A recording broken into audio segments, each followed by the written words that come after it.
सुंदर शाम बताओ तुम्हें, ऐ सुंदर शाम बताओ तुम्हें, तुम सा कोई सुंदर और भी है, तुम सा कोई सुंदर और भी है।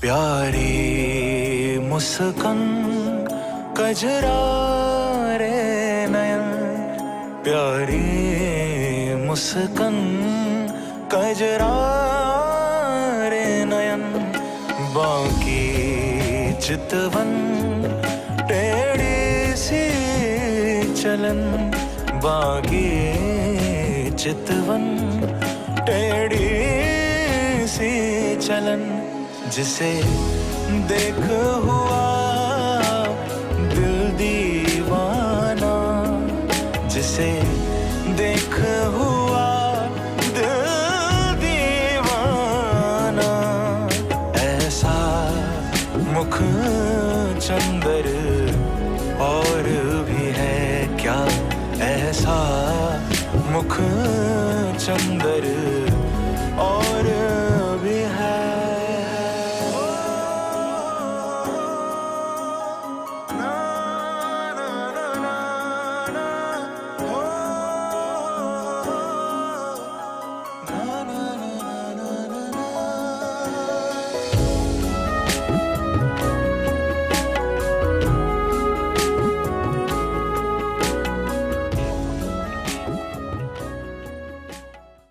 हो आत्मदेव तू ये सोच ले विचार ले, एक दिन चलना। आत्मदेव तू ये सोच ले विचार ले, एक दिन चलना। आत्मदेव तू ये सोच ले विचार ले, एक दिन चलना। ओ आत्मदेव तू ये सोच ले विचार ले, एक दिन चलना। आत्मदेव तू ये सोच ले विचार ले, आइए भाव से एक दिन चलना। ओ आत्मदेव तू ये सोच ले विचार ले, एक दिन चलना। आत्मदेव तू ये सोच ले विचार ले, एक दिन चलना।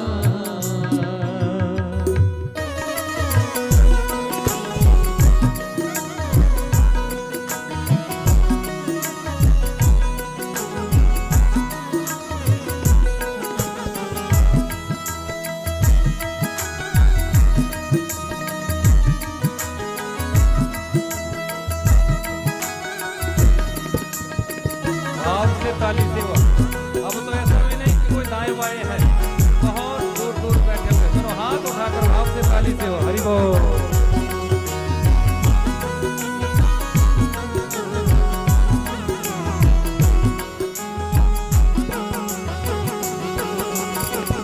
बेटा नाती पोता तेरे काम नहीं आएगा, बेटा नाती पोता तेरे काम नहीं आएगा, बेटा नाती पोता तेरे काम नहीं आएगा, बेटा नाती पोता तेरे काम नहीं आएगा। सांवरे से नाता जोड़ो काम वही आएगा, सांवरे से नाता जोड़ो काम वही आएगा। सच्ची सच्ची बताना, जब तुम संकट में होते हो, परेशानी में होते हो, शरीर में कोई कष्ट आता है तो बेटा काम आएगा? बोलो, कष्ट तो तुम्हें ही भोगना पड़ेगा ना, परेशानी तो तुम्हें ही भोगनी पड़ती है। नाती से तुम इतना प्रेम करते हो, क्या नाती वहां खड़ा होगा? वो तुम्हारे कष्ट को दूर करेगा? वो तुम्हारी दुविधा को दूर करेगा, वो तुम्हारे संकट को दूर करेगा। पोते से तुम इतना प्यार करते हो, पोते के बिना तुम एक पल नहीं रहते। क्या उस समय तुम्हारा पोता तुम्हें कष्ट से उबारेगा? उस समय संकट से, उस समय परेशानी से, उस समय कष्ट से कौन उबारेगा? सिर्फ और सिर्फ मेरा बांके बिहारी। जो तुम्हारे इष्ट है, जिनकी तुम आराधना करते हो, जिनकी तुम भक्ति करते हो, वही तुम्हें उस कष्ट से उबारता है। इसलिए सांवरे से नाता जोड़ो, काम वही आएगा। सांवरे से नाता जोड़ो, काम वही आएगा। बेटा नाती पोता तेरे काम नहीं आएगा। बेटा नाती पोता तेरे काम नहीं आएगा। सांवरे से नाता जोड़ो, काम वही आएगा। सांवरे से नाता जोड़ो, काम वही आएगा। ले ले नाम अब तू, नाम उस प्यारे का, एक दिन चलना। आत्मदेव तू ये सोच ले, विचार ले, एक दिन चलना। आत्मदेव तू ये सोच ले, विचार ले, एक दिन चलना।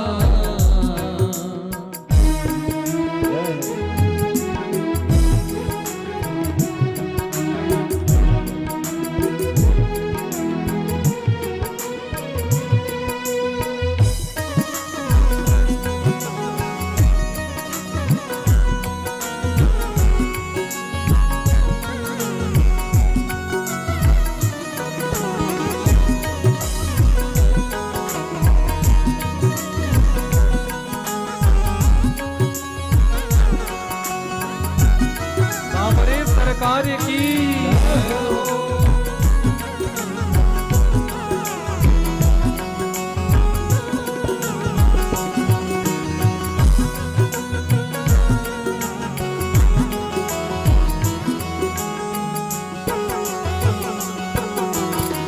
भज ले तू नाम दिन रात उस प्यारे का। भज ले तू नाम दिन रात उस प्यारे का। भज ले तू नाम दिन रात उस प्यारे का। भज ले तू नाम दिन रात उस प्यारे का। उससे बड़ा नहीं और कुछ प्यारे का। उससे बड़ा नाम में बहुत बड़ी ताकत है। कुछ प्यारे का। परमात्मा का नाम हमें भवसागर से पार उतारता है। जो भी अपने जीवन में राम कृष्ण गाता है, वो भवसागर से पार उतर जाता है। परमात्मा के नाम में वो ताकत है, क्योंकि जिस पत्थर को राम जी उठाते हैं और जल में छोड़ देते हैं, वो पत्थर डूब जाता है। और जिस पत्थर पर राम नाम लिख दिया जाता है, वो पत्थर पानी पर तैरने लग जाता है। हरि बोल। इसलिए नाम को गाना है।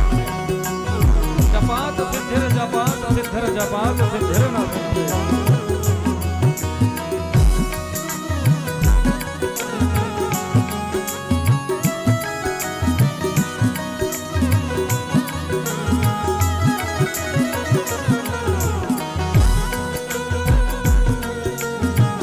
हरि बोल।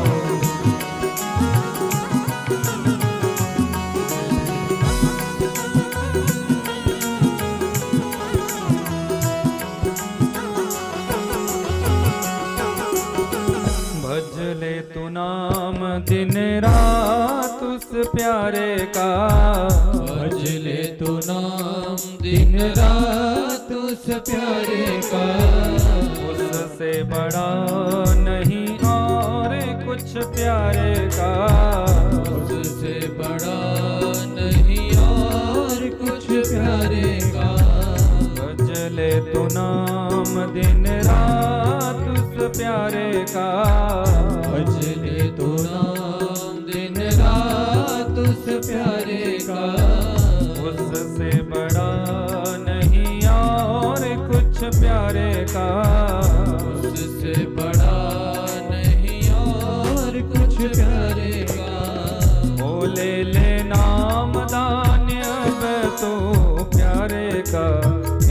दिन चलना।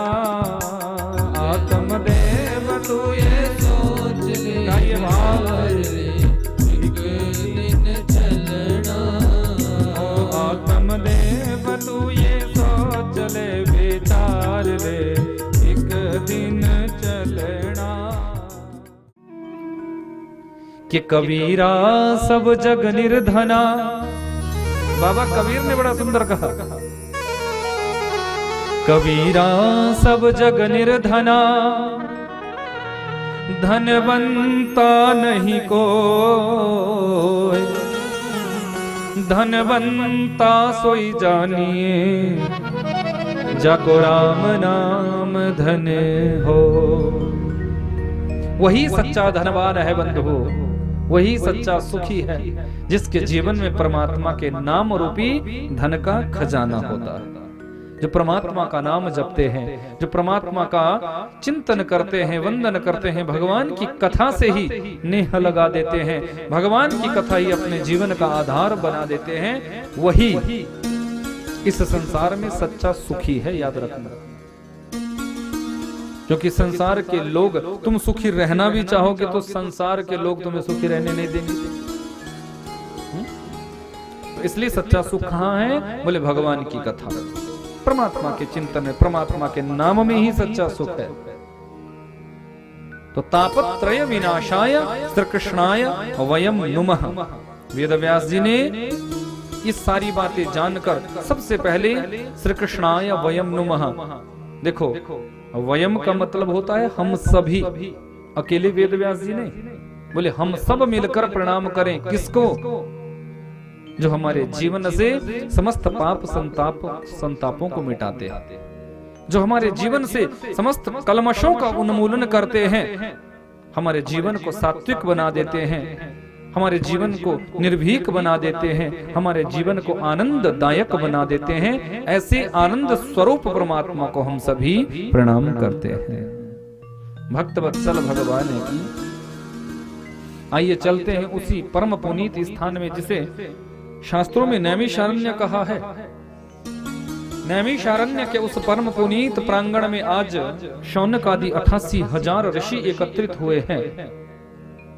इन ऋषियों में ऐसे ऐसे ऋषि जिनके जीवन में कई बार युग परिवर्तित हो चुके हैं, कई बार इंद्र बदल चुके हैं। उसी समय एक घटना घटित हुई। 21 वर्षीय युवा संत सूत जी का पदार्पण होता है। सारे वृद्ध संत खड़े हुए और सूत जी को प्रणाम करते हैं। सूत जी को अच्छा नहीं लगा। सूत जी ने कहा कि आप मुझे प्रणाम कर रहे हैं, बिल्कुल अच्छा नहीं लग रहा, क्योंकि आप इतने वृद्ध हैं और मैं युवा संत हूं। मेरी अवस्था मात्र 21 साल की है, 21 वर्ष की है, आप मुझे प्रणाम कर रहे हैं। तो ऋषियों ने बड़ा सुंदर कहा है, हे सूत जी, शास्त्र कुछ मर्यादा देते हैं कि धन वृद्धा, बल वृद्धा, आयु वृद्धा तथैव च, ते सर्वेऽपि ज्ञान वृद्धा, किंकरा शिष्य किंकरा।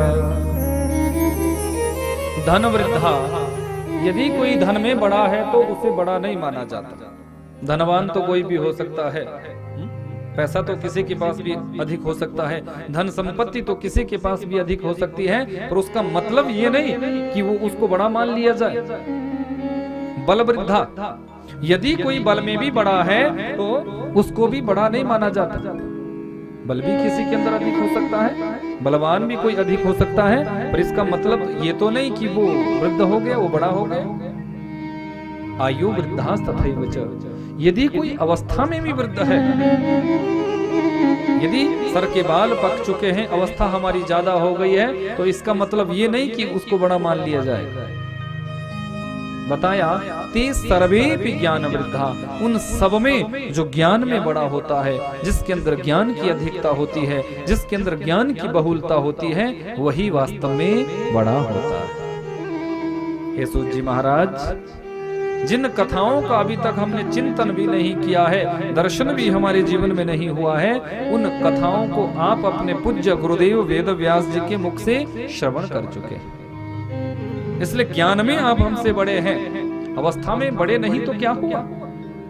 अवस्था में यदि आप छोटे हैं तो इसका मतलब ये नहीं कि आप छोटे हैं, नहीं, आपके अंदर ज्ञान की अधिकता है, आपके अंदर ज्ञान की बहुलता है, परम विद्वान है आप।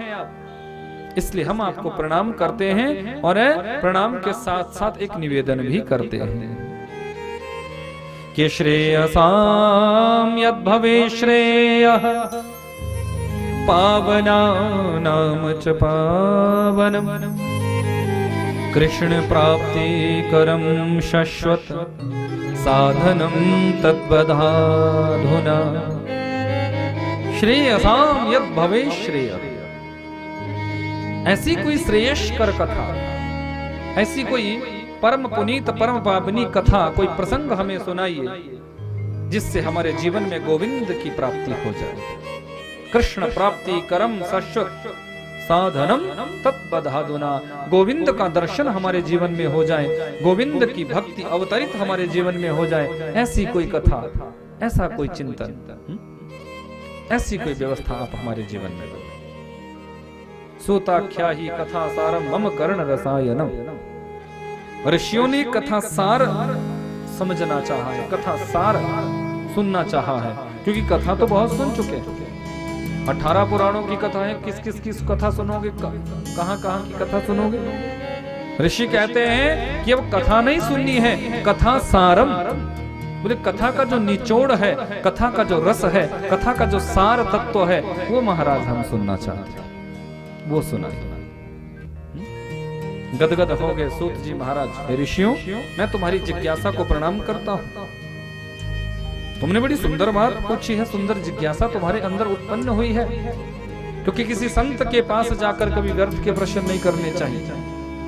हम लोगों की कमी क्या होती है, हम लोगों की गलती क्या होती है, हम किसी संत महात्मा सदगुरु के पास जब जाते हैं तो सांसारिक प्रश्न करने लग जाते हैं कि बेटा होगा कि नहीं, बहू आएगी कि नहीं, कोठी बनेगी कि नहीं, गाड़ी मिलेगी कि नहीं।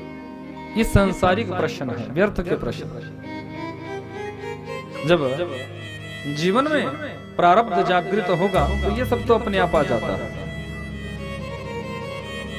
किसी सच्चे संत साधक सदगुरु के पास जाकर तो निवेदन एक ही करो कि हमारे जीवन में गोविंद की भक्ति कैसे आए, हमारा मन परमात्मा के चरणों से कैसे जुड़ेगा, हमारे जीवन में भगवान की भक्ति का दर्शन कैसे होगा। ये भक्तों की पहचान है, ये हमारे जीवन की भक्ति दर्शाता है। ऋषियों तुम्हारी जिज्ञासा को मैं प्रणाम करता हूं। देखो मैं तुम्हें ऐसा प्रसंग सुनाऊंगा जिस प्रसंग के श्रवण मात्र से हमारे जीवन में भक्ति का दर्शन हो जाता है। क्योंकि एक बार ऐसे ही संत नारद जी के मन में भाव जगा कि मैं धरती के तीर्थों का तीर्थाटन करूं। 3.5 करोड़ तीर्थों का वर्णन स्कंद महापुराण में आया है। तो संत नारद जी के मन में भी भाव जगा कि उन 3.5 करोड़ तीर्थों का मैं दर्शन करूं, तीर्थाटन करूं, मन में शांति मिलेगी, आनंद मिलेगा। तो संत नारद जी धरती के तीर्थों का तीर्थाटन करने निकले। ना पश्यम पुत्र चित धर्म मनः संतोष कारकम कलिना अधर्म मित्रेण धरेयम बाधिता धूम। संत नारद जी को किसी भी तीर्थ पर जाकर शांति नहीं मिली, आनंद की अनुभूति नहीं हुई। कारण क्योंकि कोई अपने धर्म का पालन करता ही नहीं, सबने अपना धर्म छोड़ दिया है, अपने धर्म का त्याग लोग कर चुके हैं। और शास्त्र क्या कहता है कि अपने धर्म में रहकर मर्यादाओं का पालन करो।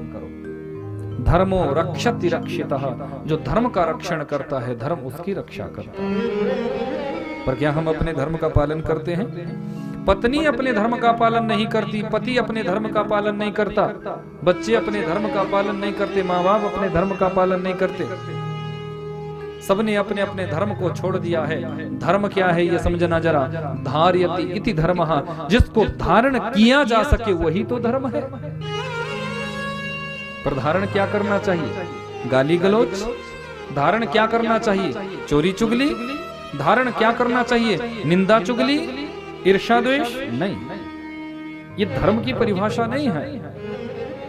यदि हम किसी को बुरा साबित कर दे, किसी को बुरा कहने लग जाए, हम किसी में त्रुटियां निकालने लग जाए, हम किसी का अपमान करने लग जाए, ये क्या है?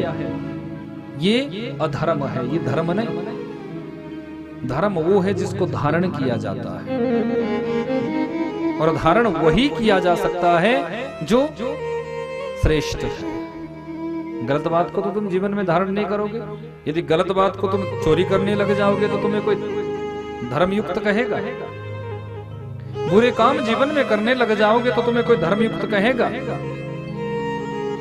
किसी की निंदा चुगली ईर्ष्या द्वेष वाला भाव तुम्हारे मन में आ जाएगा तो तुम्हें कोई धर्मयुक्त कहेगा।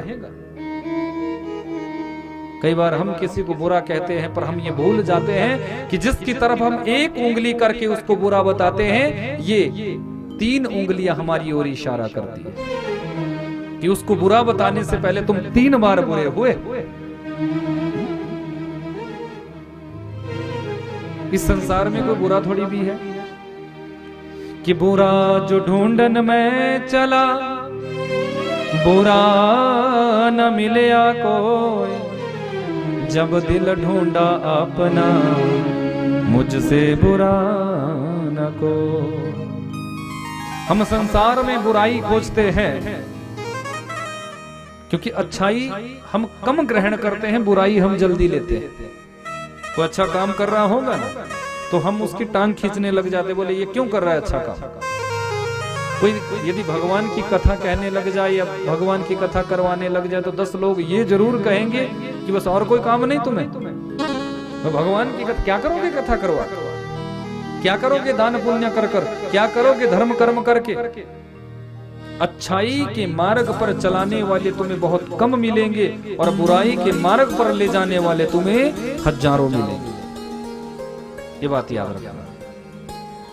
लेकिन जो तुम्हें अच्छाई का मार्ग दिखाए वो तुम्हारा हितैषी है, और जो तुम्हें बुराई के मार्ग पर ले जाए वो समझ लेना वो कभी तुम्हारा मित्र नहीं हो सकता, हितैषी नहीं।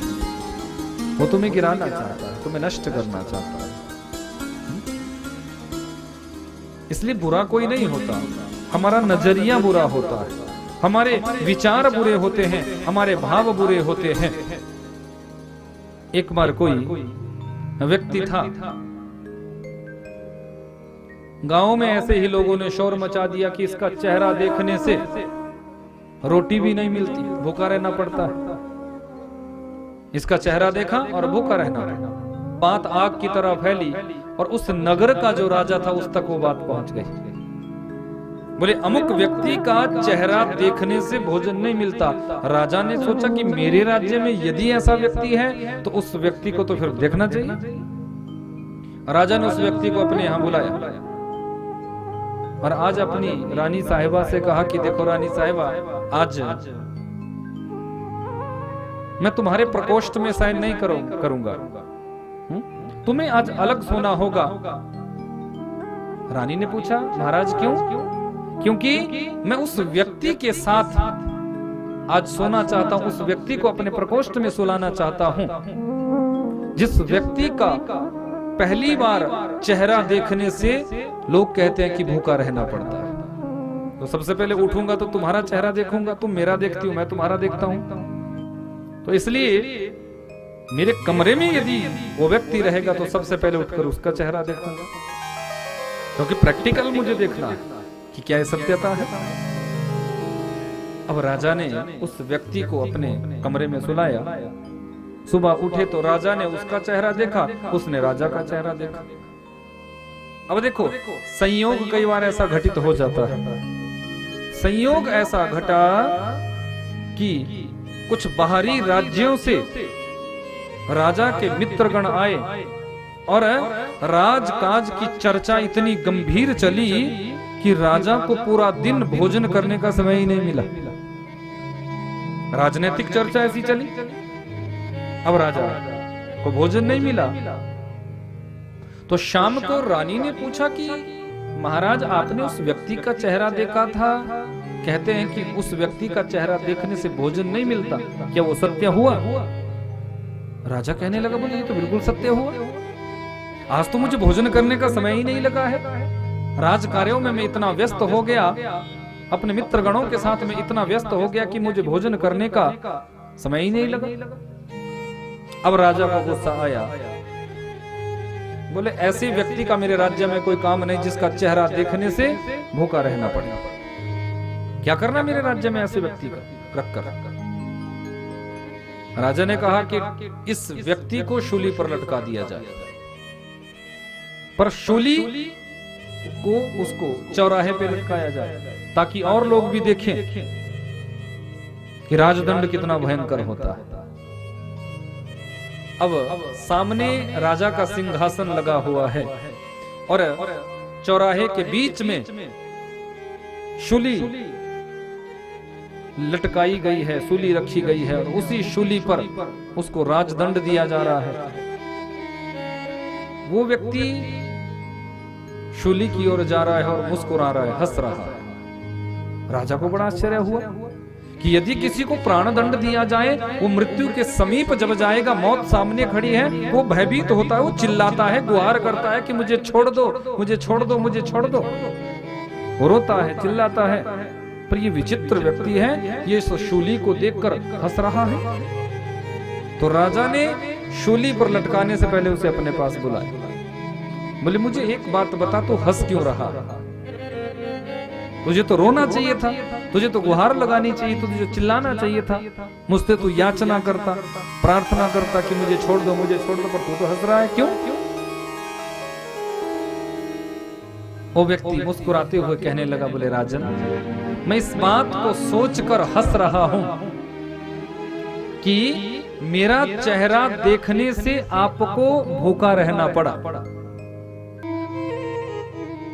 ये तो बात बिल्कुल सही है, क्योंकि इसने भी मेरा ही चेहरा देखा था और तुरंत उसे शूली पर जो लटकाने का दंड दिया जा रहा था वो रोक दिया गया।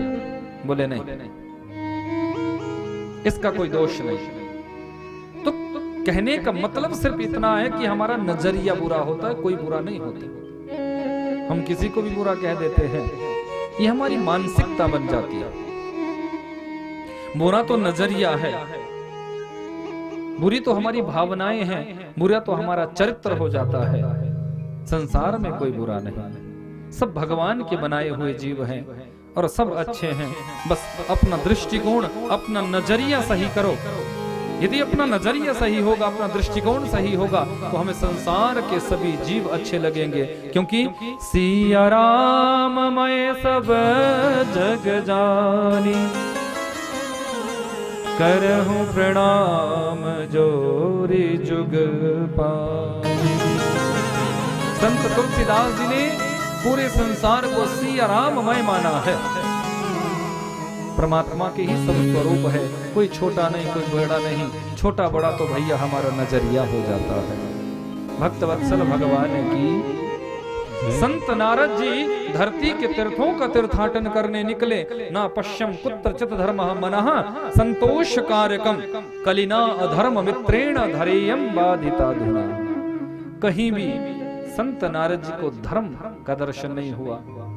सब लोग अपने अपने धर्मों को छोड़ रहे हैं, अपने धर्म का त्याग कर रहे हैं।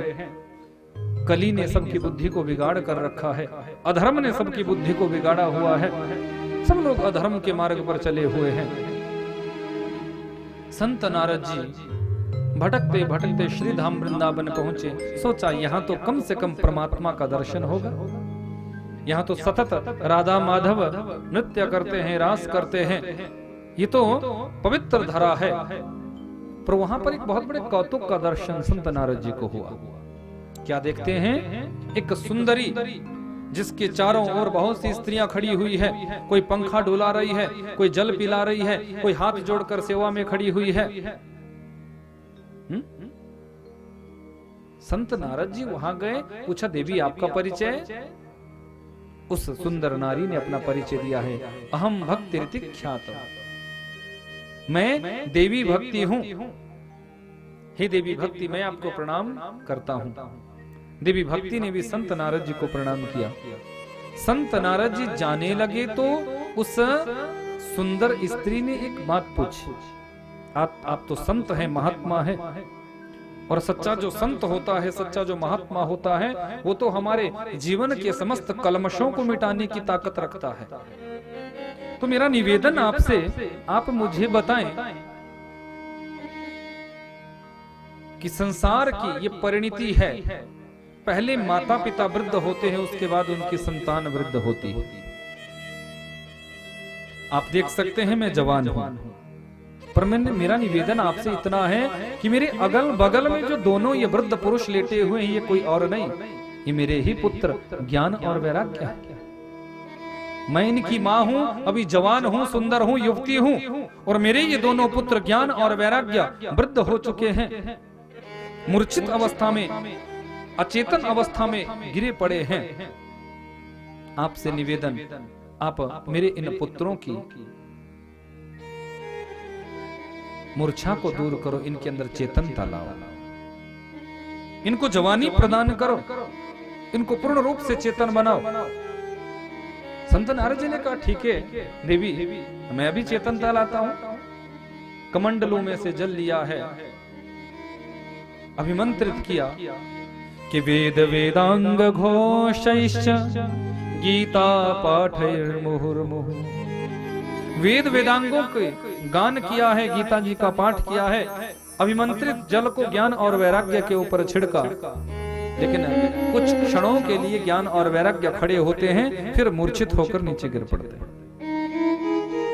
संत नारद जी बड़े परेशान, बोले जितना मैं जानता था सब कुछ मैंने प्रयोग कर लिया, फिर इनकी मूर्छा तो टूट ही नहीं रही है, इनकी मूर्छा तो जा ही नहीं रही है,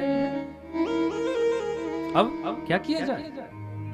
उसी समय आकाशवाणी हुई, क्योंकि जब किसी संत को कोई कष्ट होता है तो फिर भगवान भी कष्ट में आते हैं, भगवान को भी चिंता होती है। भगवान ने आकाशवाणी कराई है कि सत्कर्म सूचको नूनम ज्ञान यज्ञ स्मृतो बुधै श्रीमद् भागवतालापः सतुगीतः शुकादेवी। हे संत नारद जी, यदि आप चाहते हैं ज्ञान और वैराग्य के बुढ़ापे को दूर करने के लिए, तो सत्कर्म करो, सत्कर्म करो, सत्कर्म करो। संत नारद जी विचार करते हैं कि आकाशवाणी ने किस सत्कर्म के बारे में कहा, कौन सा वो सत्कर्म है जो मुझे करना चाहिए। भक्ति देवी से कहने लगे, देवी आप कहीं जाना मत, यही मेरी प्रतीक्षा करना, मैं अवश्य लौट कर आऊंगा, आपके पुत्रों की मूर्छा को दूर करूंगा, इनकी वृद्धावस्था के आवरण को हटाऊंगा। संत नारद जी यहाँ से सीधे बद्री विशाल धाम आए हैं, बड़ी शीघ्रता से जा रहे थे, तो सनत कुमारों ने प्रश्न किया है कि कथम ब्रह्मण दीन मुखः कुतश्चिन्तातुरो भव त्वरितं गम्यते कुत्र कुतश्चागमनं तव। हे महात्मन, कहाँ जा रहे हो, कहाँ से आ रहे हो? संत की चाल तो हाथी की तरह होनी चाहिए, आप इतनी शीघ्रता क्यों दिखा रहे हैं? कौन सी चिंता आपके मन में प्रकट हो गई है? क्या परेशानी तुम्हारे जीवन में आ गई है? संत नारद जी कहने लगे, हे सनत कुमारों, कि अहम तो पृथ्वीं यातो ज्ञात्वा सर्वोत्तमामिति पुष्करं च प्रयागं च काशीं गोदावरीं तथा। मैं धरती के तीर्थों को श्रेष्ठ समझकर तीर्थाटन करने निकला, पर महाराज कहीं भी मुझे शांति नहीं मिली, कहीं भी मुझे प्रेम नहीं दिखा, कहीं भी मुझे धर्म का दर्शन नहीं हुआ। फिर मैं भटकते भटकते श्रीधाम वृंदावन पहुंचा, वहां मैंने देवी भक्ति को कष्ट में देखा, देवी भक्ति के दोनों पुत्रों को मैंने मूर्छित देखा, उनकी मूर्छा को मैंने तोड़ना चाहा, पर मैं इसमें सफल नहीं हुआ, मुझे सफलता नहीं मिली। आकाशवाणी ने मुझे सत्कर्म के बारे में कहा, तो वो कौन सा सत्कर्म मुझे बताया गया, मेरी समझ में नहीं आया। आप तो श्रेष्ठ संत हैं, आप बताएं कि आकाशवाणी ने किस सत्कर्म के बारे में कहा।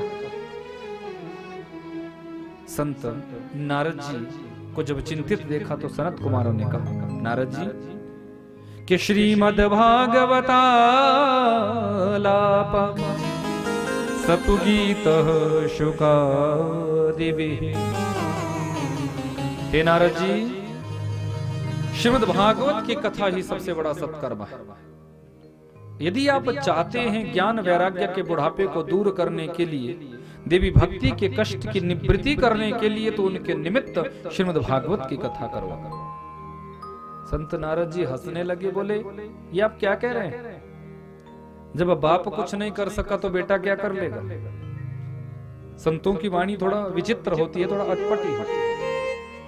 बोले मैं जब बाप को ही गाकर आ गया तो मेरा बेटा क्या करेगा?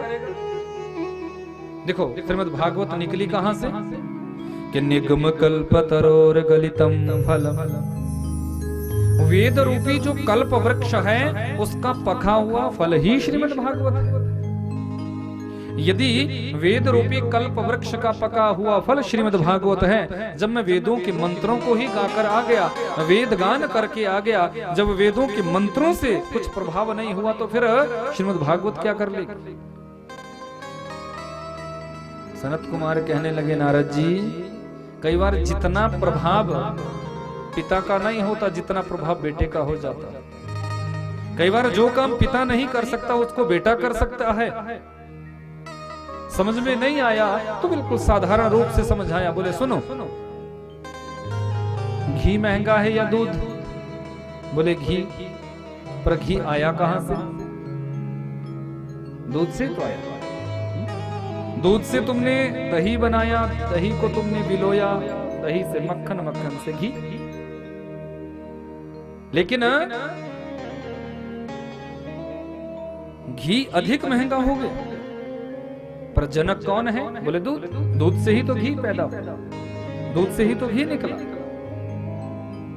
ठीक इसी प्रकार वेद जो है वो कलिष्ठ है। वेदों के मंत्र यदि सुनाए जाएं तो सुनने में अच्छे तो लगेंगे, पर समझ में तो कुछ आएगा नहीं। पर वेदों का जो सार है, वेदों को जो सार तत्व है, जो निचोड़ है, वो श्रीमद् भागवत की कथा है। वेद मंत्रों से आनंद तो होगा पर समझ में कुछ आएगा नहीं। पर भागवत की कथा तो आनंद भी देती है और भागवत की कथा हमारी समझ में भी आ जाती है। इसलिए जो चीज समझ में ही नहीं आएगी उसको सुनाने से क्या लाभ? सुनाने का तो तब लाभ है कि जो सुनाया जा रहा है वो समझ में आए। अब देखो, मैं सुनाऊं और आपको समझ में ना आए तो मेरे सुनाने का कोई मतलब है नहीं ना। मैं जब सुनाऊंगा, आप यदि श्रद्धा से सुनेंगे, सच्चे श्रोता बनकर सुनेंगे, तो आपके हृदय में वो उतरेगा, आपकी समझ में वो आएगा। तो सनत कुमारों ने कहा, हे संत नारद जी, वेद जो नहीं कर सकते उसको श्रीमद् भागवत कर सकती है। आप यदि चाहते हैं ज्ञान वैराग्य के बुढ़ापे को दूर करने के लिए, भक्ति देवी के कष्ट की निवृत्ति करने के लिए, तो श्रीमद् भागवत की कथा करो।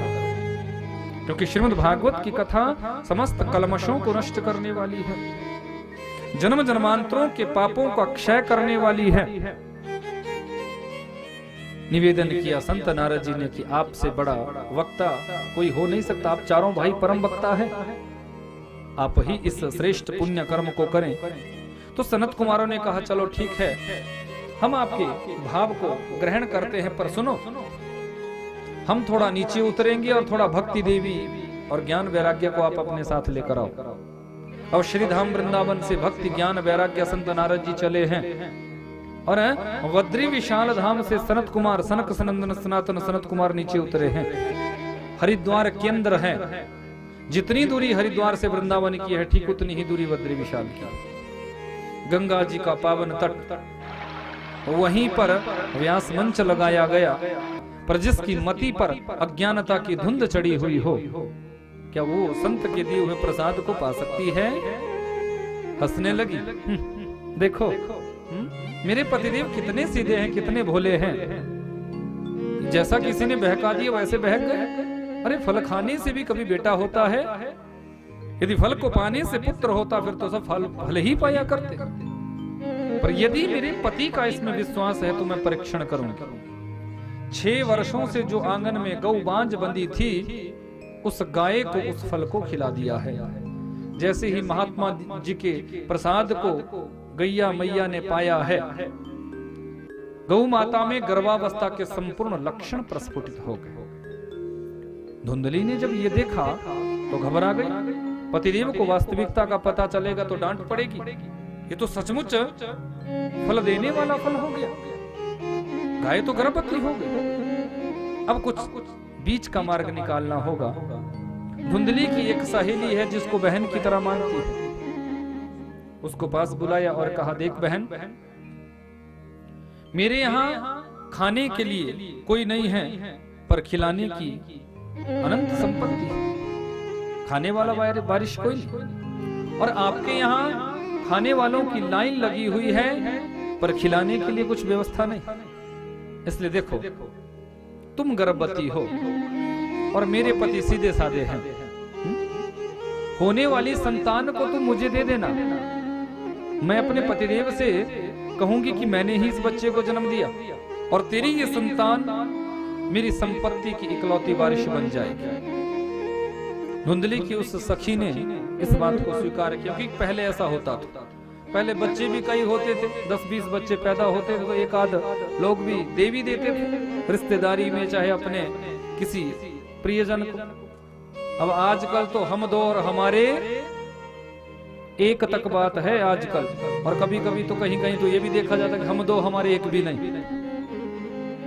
अब तो ऐसा भी होने लग गया। अब दोगे कहां से जब होगा ही नहीं। पर उस जमाने में कई कई बच्चे होते तो एक आध दे भी देते थे। तो धुंधली की उस सखी ने कहा, ठीक है, मैं होने वाली संतान आपको दे दूं। सोचा कम से कम मेरी एक संतान तो धनवान बन जाएंगे। 6 महीने पहले से ही रहना शुरू कर दिया। ठीक 9 महीने बाद जिस गाय को संत के द्वारा दिए गए फल को दिया था, उस गाय ने एक बच्चे को जन्म दिया जिसका संपूर्ण शरीर मानव की तरह है, उसके कान गाय की तरह है। आत्मदेव ने नामकरण किया है गोकर्णः, गौ सदृश कर्ण यस्य सह गोकर्ण। गाय की तरह जिसके कान है वो गोकर्ण है। बोले गोकर्ण जी महाराज की धुंधली की बहन ने भी एक बच्चे को जन्म दिया। आत्मदेव बड़े प्रसन्न हुए। आत्मदेव ने सोचा किस बच्चे का नाम रखूंगा, परमात्मा देव। पर धुंधली गुस्से में कहने लगी, सुनो, बड़े आए अपने नाम से नाम रखने वाले। मेरा नाम है धुंधली और मेरे बेटे का नाम होगा धुंधुकारी। गोकर्ण पंडितो ज्ञानी धुंधुकारी थी महाकाल। नाम जैसा तुम अपने बच्चे का रखते हो उसका प्रभाव उसके चरित्र पर जरूर पड़ता है, याद रखना। नाम जैसा रखो और चरित्र पर ऐसा प्रभाव पड़ा कि आगे चलकर ये महाउदंड, महाखल, महादुष्ट बना। महादुष्ट बना। गोकर्ण जी तो परम ज्ञानी है, पर धुंधुकारी तो महाखल है। मदिरा का पान करता है, चोरी डकैती करता है, वैश्याओं के साथ व्यभिचार करता है, जुआ खेलता है। पिता बड़े दुखी हुए। आज संत के दिए हुए उपदेश की एक एक बात याद आ रही है कि महात्मा जी ने बहुत समझाने का प्रयास किया, पर मैं ही ना समझा नहीं था।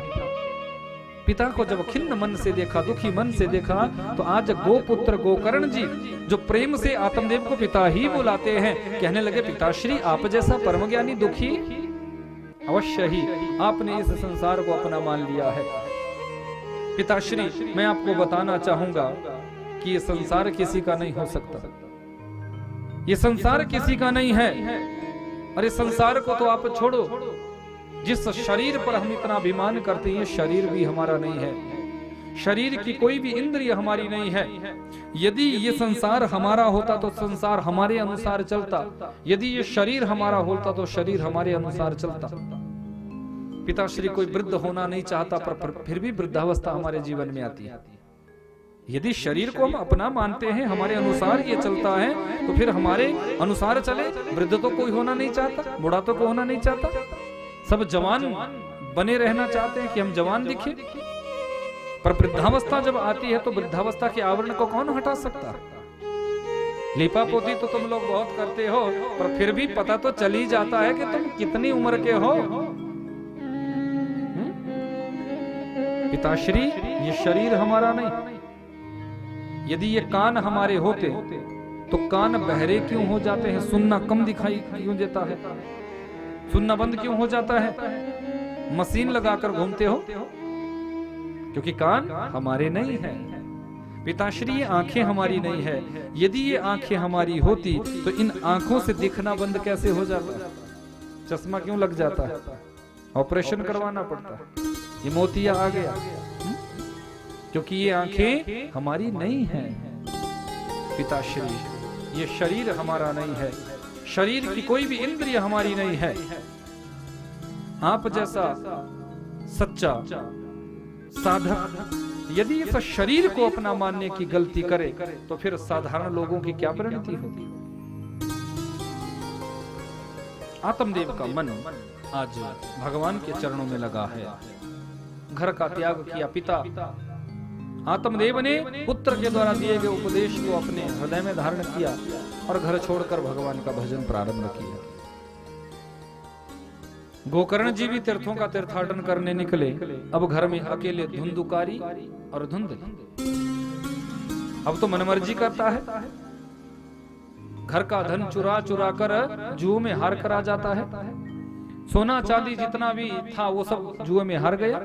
एक दिन अपनी माँ को गले से पकड़ा, बता बुढ़िया धन कहाँ छुपाया है? मुझे जुआ खेलने जाना है,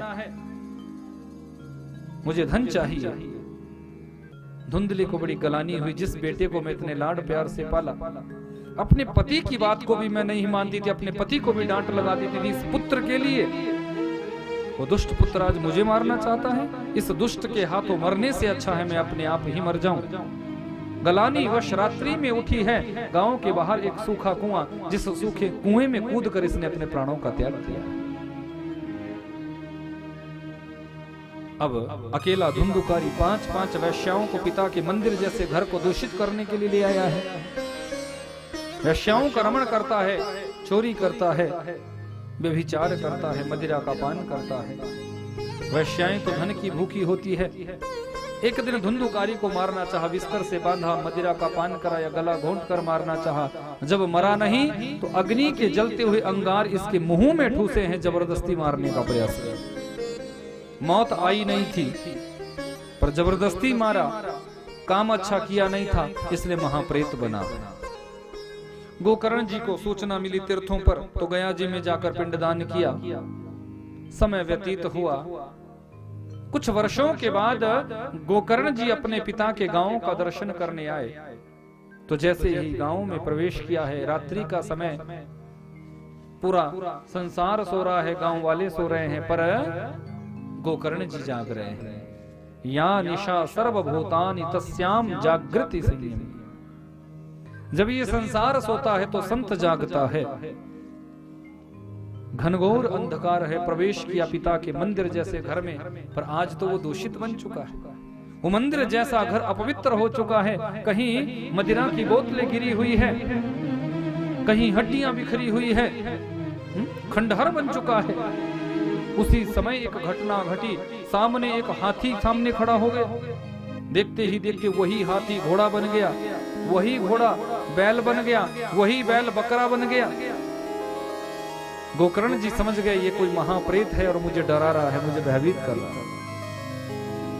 कहा, हे महाप्रेत, तुम कौन हो? अपने वास्तविक रूप में आओ, मुझे क्यों डराना चाहते हो?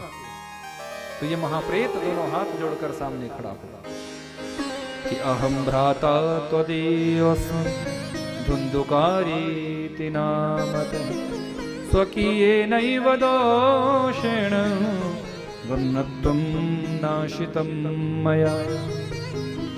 भैया, मैं कोई और नहीं, मैं तो आपका भाई धुंधुकारी हूँ। मैं आपका छोटा भाई धुंधुकारी महाप्रेत बना हूँ। गोकर्ण जी कहने लगे, धुंधुकारी तुम प्रेत कैसे हो सकते हो? क्योंकि तुम्हारे मरने की सूचना जब मुझे मिली थी तो मैंने गया जी में जाकर तुम्हारा पिंडदान कर दिया था, और जिसके निमित्त पिंडदान हो जाता है उसकी तो फिर मुक्ति हो जाती है। तुम महाप्रेत कैसे हो सकते हो?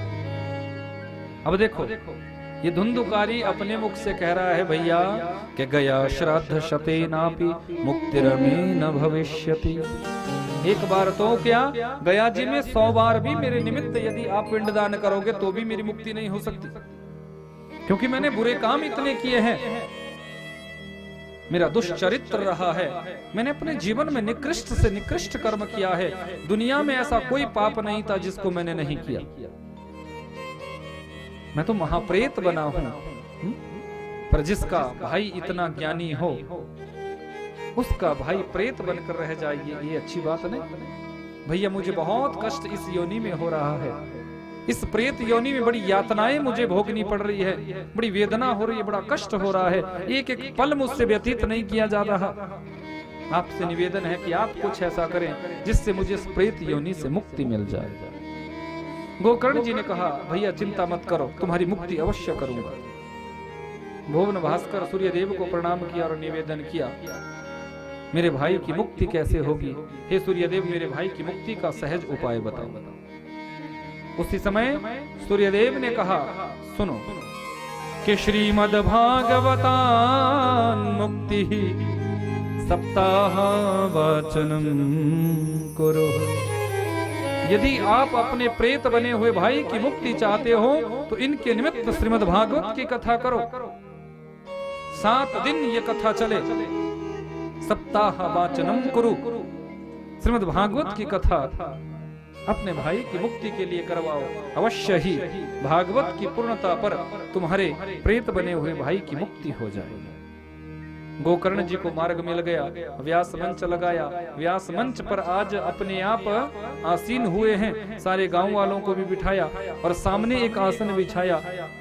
आओ भैया धुंधुकारी, इस आसन पर बैठकर तुम भगवान की कथा सुनो। कथा चली, पर हवा जब यहाँ से चलती है तो ये प्रेत उड़कर वहां पहुंच जाता है। हवा जब इस तरफ से चलती है तो ये प्रेत उड़कर वहां पहुंच जाता है, क्योंकि प्रेतों का अपना कोई शरीर नहीं होता, अपनी कोई शक्ति नहीं होती। हवा से, हवा के प्रभाव से ही प्रेत चलते हैं, हवा के प्रभाव से। अब कथा का नियम है कि एक आसन पर बैठकर कथा को सुना जाए। बार बार यदि आसन बदलोगे तो कथा की पूर्ण भाव आपको नहीं मिल सकता। कथा का पूरा प्रभाव हमारे जीवन में नहीं आ सकता, पूर्ण फल हमें नहीं मिल सकता। पर ये तो आसन बदल इसका आसन तो बदल रहा है। फिर एक व्यवस्था बनाई गई।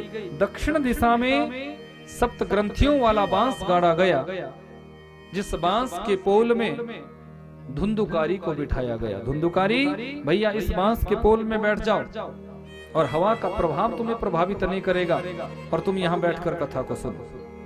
पहले दिन की कथा पूरी हुई, पहली ग्रंथि का भेदन। दूसरे दिन की कथा पूरी हुई, दूसरी ग्रंथि का भेदन। तीसरे दिन की कथा पूरी हुई, तीसरी ग्रंथि का भेदन। चौथे, पांचवें, छठे, 7वें दिन की कथा जैसे ही पूरी हुई, 7 ग्रंथियों का भेदन हुआ है। और इस बांस के पोल में जो धुंधुकारी बैठा था, ये एक दिव्य देही में परिणत हो गया और बैकुंठ लोक से दिव्य विमान नीचे उतरा है, जिस विमान में भगवान के पार्षद हैं। और धुंधुकारी को पकड़कर इन्होंने विमान में विमानारूढ़ कराया। विमान जैसे ही जाने लगा, गोकर्ण जी ने प्रश्न किया, भैया आप ये क्या कर रहे हैं? कि अत्रैव वहवाशन्ति श्रोतारो मम निर्मलः आनीतानि विमानानि न तेषां युगपत्कुत। यहाँ तो बहुत से श्रोता थे, सारे गांव वालों ने कथा को सुना, पर विमान तो मेरे भाई के लिए ही आया, ऐसा क्यों? सबने कथा सुनी तो सबके लिए विमान आना चाहिए था, पर विमान तो एक ही आया। तो गोकर्ण जी ने कहा, और अब देखो भगवान के पार्षद बता रहे, बिल्कुल ठीक कहा गोकर्ण जी आपने, विमान सबके लिए आना चाहिए था। कथा सबने सुनी पर आया नहीं। क्यों नहीं आया? क्योंकि जिस प्रेम से, जिस भाव से, जिस श्रद्धा से, जिस समर्पण से तुम्हारे प्रेत बने हुए भाई ने कथा को सुना, उस प्रेम भाव से गांव वालों ने कथा को नहीं सुना। गांव वाले कभी आपस में बात कर लेते थे, कभी थोड़ा मनोरंजन कर लेते थे, कभी आते जाते हुए व्यक्ति को देख लेते थे, कथा के शब्द तो छूट जाते थे।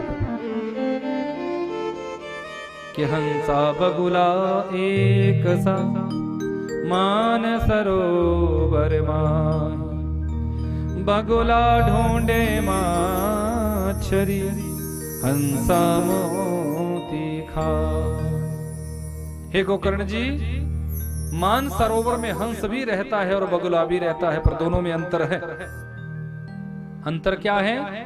बगुला मान सरोवर में सिर्फ और सिर्फ मछलियों को ढूंढता है, और हंस उसी मान सरोवर में रहकर सिर्फ और सिर्फ दिव्य मोतियों को चुनता है।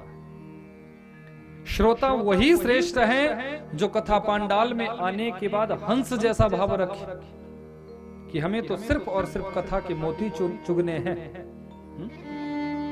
मोती चुनने हैं, हमें तो कथा के शब्द को अपने हृदय में उतारना है।